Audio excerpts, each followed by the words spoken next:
Unlock the full potential of your Allstate warranty and navigate those unexpected repairs with confidence. First, to file a claim, head straight to the official Allstate website or the Allstate mobile app. Look for the prominent File a Claim or Service Request button. It's usually in the navigation menu or a dedicated section for policyholders. Once you've found it, you'll be guided through a simple online form. You'll need to provide details about your covered item. Think appliance model numbers, purchase date, and a clear description of the problem. Be as specific as possible.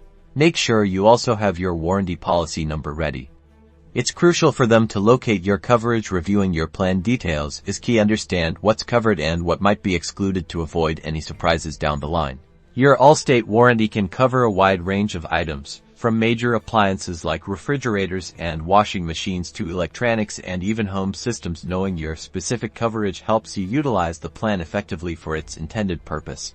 If you prefer a more hands-on approach, Allstate also offers phone support for claim filing. Locate the customer service number on your warranty paperwork or the Allstate website. A representative can walk you through the process step by step.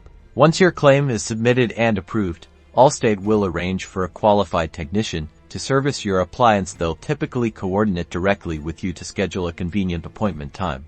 By following these steps and understanding your coverage, you're empowering yourself to take full advantage of your Allstate protection plan, ensuring your valuable items are repaired or replaced when you need them most.